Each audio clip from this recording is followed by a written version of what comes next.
Hi there, Alison here with another Cabernet Franc du jour. Today we're back in Chinon and we're looking at the Olga Raffault 2015 Les Picasses, Chinon.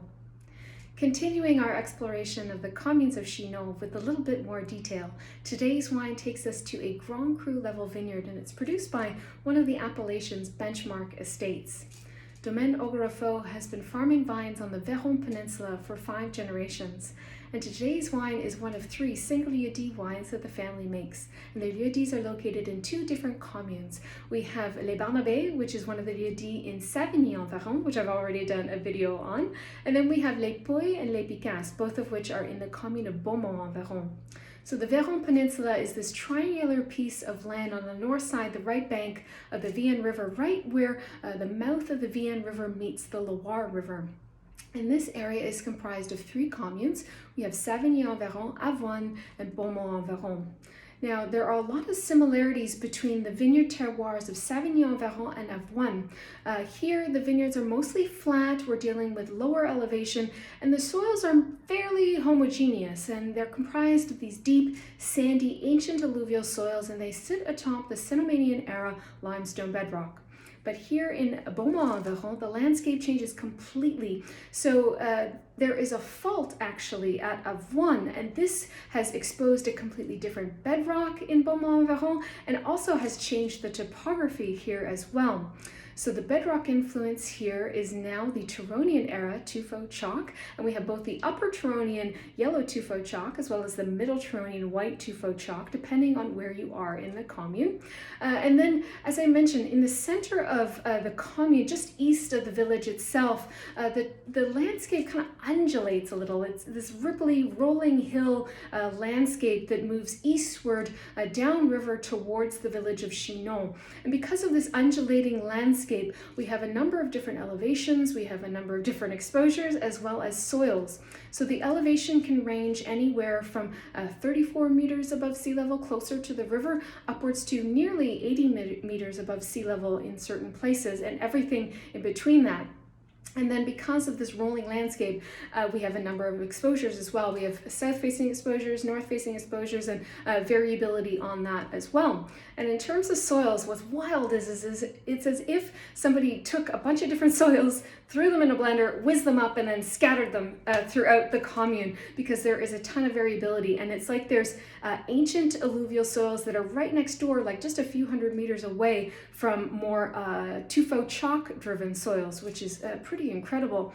So the ancient alluvial soils, these are slightly different than those that we find in Savigny-en-Véron and Avoine. These are a sand-silt mix. There's a bit more clay here and a little bit more gravel, but they're fairly deep and they do sit atop the Turonian era tuffeau bedrock.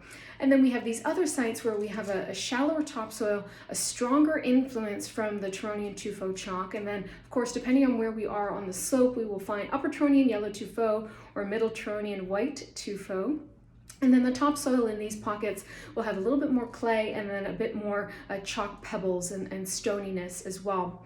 And then in the northern part of Beaumont-en-Véron, we find another little pocket of vineyards here, and these are a little bit easier to define. So this is just east of the village of Avoine, or about 3 kilometers north of the Vienne River here, and this is where we find Les Picasses. So these vineyard sites, we have north and south-facing exposures, and not too much variability on that point. There's also no alluvial soils in this part of Beaumont-en-Véron. We just have the influence of the Turonian era tuffeau chalk, and we have both upper and middle Turonian tuffeau here. And we have the elevation ranges about 50 to 60 meters above sea level as well. And then again, the topsoil here will have a bit more clay and a bit more stoniness. Now, drilling down to Les Picasses specifically and this Grand Cru level vineyard, historical records show that plantings go back here to at least the 15th century, which is amazing. And the term Les Picasses is derived from the word pic, which referred to this like two-pronged little fork-like tool that they used to use to farm the vineyard because it was a little bit more on the stonier side. So this lieu-dit is about 24 hectares in terms of its size. It's a fair size, and there are a number of different vignerons that have parcels here. So it is not a monopole site for Olga Raffault. Now, Olga Raffault does have about 7 hectares here, and that makes them the largest landholder in this particular lieu-dit. And their bottling of Les Picasses is widely regarded as the benchmark expression from this particular site. Now, Sylvie mentioned to me that because of where Les Picasses is located, because of how far away we are from the Vienne River, this site has a very long and gradual growing season. So it takes a long time for the grapes to reach full phenolic ripeness, and this site tends to be the last one to be harvested. Now, in terms of soils here, the influence is the upper Turonian yellow tuffeau chalk, and then in terms of topsoil, it can vary a little bit depending on where you are in Les Picasses, but where Olga Raffault's vines are, we're in the western part of the vineyard, and we have more of clay mixed with a bit of sand in terms of the topsoil. There's a moderate amount of stoniness, and then in terms of exposures, their vines are on mostly a south-facing slope, but there is a small portion that is on a north-facing slope as well. Now, from a winemaking perspective, all the fruit was hand harvested and it was all destemmed. And then fermentation takes place with indigenous yeast in stainless steel. And the time on skins will vary depending on the vintage, but for the 2015 vintage, it spent about 30 days on skins. And then the élevage is generally in a larger foudre. In this case, it was a 50 hectoliter, I should say, oak foudre, and it spent about 1 year in the larger foudre before bottling. And sometimes it can be a little bit longer that, but for the 2015 vintage, it was 1 year in foudre. Now, I always like to note about Olga Raffault's Les Picasses is they do opt for a longer bottle aging, which I think is a really terrific practice, and it's not an easy one for a winery to commit to. So this is a current release. The 2015 as well as the 2016 are a current release from the estate. So they have chosen to age this wine in bottle at their cellars for a rather lengthy period of time, and you have to think about that this is sales, this is revenues that they're sacrificing for the sake of our enjoyment. So they are making a commitment to hold on to this wine and assess it when they think it's ready to be released, and then release it to market. So it's an admirable practice to get into. It's not one any winery can do. So it is one that I always like to point out with regards to this wine, and I really admire Olga Raffault for making that commitment here. Oh, I should mention as well, all their vines are farm certified organic. Their vines here at Les Picasses are around 35 or so years of age. And then one other anecdote that I really love to mention that Sylvie highlighted for me was their original holdings at Les Picasses date back to 1928. So they've been farming this site for nearly 100 years, which I think is really remarkable. So on the nose, really pure fruited. The fruits lean a little bit more kind of mix of red and black. I'm getting some bit of red cherry here. There's a little bit of a plum note, a touch of like a wild black raspberry note as well. And there's a nice mix of lift as well as density on the nose. And in terms of puresines, they come through for me as a bit more of a cedar note, a little bit of rosemary, touch of mint. And I would say that this wine leans a little bit more on the earthier side for sure.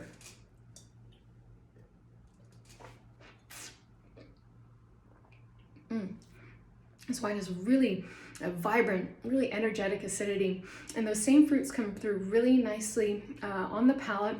There's a little bit more of a tart red currant thing happening on the palate as well. And then there's all these other layers of licorice and cocoa and a bit of like a dusty pencil shaving graphite thing happening. There's also this warming spice element to this wine as well. And tannins, there's a moderate amount of tannin here. You know, there's very good structure here. There's ageability in terms of the amount of tannin that is here, but the tannins are very fine. You can almost visualize like the tip of a needle in terms of the fineness of the tannins. And in the mouth, they fill the mouth with this satiny profile, but the finish is a bit more grippy. There's like a crushed velvet tug to the palate in terms of how the tannins finish. And there's a tautness to the palate as well. What I also like to note is that this wine has a very nice round middle palate experience. And sometimes when there's a stronger limestone or chalk influence, sometimes the wine sits very narrow and it kind of can lack in a bit of that more middle palate. But this wine has a great roundness and fullness in the middle palate, which I really like, and makes this wine extremely balanced. Sometimes we toss that word balanced around a little bit too casually, but this wine is balanced. It's complete from start to finish, and the finish goes on forever. I've had this wine a number of times, a number of different vintages, and there is a signature that comes through with this wine, which is a really great discovery for me to go back into my notes and see similar aromatic profiles and taste profiles and structure and things like that in my notes come through vintage after vintage. Now, what's even more amazing about this wine is its accessibility. So this wine is priced around 35 US bucks, sometimes a bit more, sometimes a bit less. But for a Grand Cru level vineyard from this prestigious producer, like, this is a steal as far as I'm concerned. And it is a wine that I recommend anyone that is interested in Cabernet Franc should be seeking out and trying, because it is a benchmark expression from Chinon, from the Loire Valley, and it is one that is worth noting. And if you can afford to buy a couple and tuck one away, then all the better. If you've had this wine before, let me know what you thought of it in the comments below. And of course, as always, I will be back again soon with another wine. Cheers.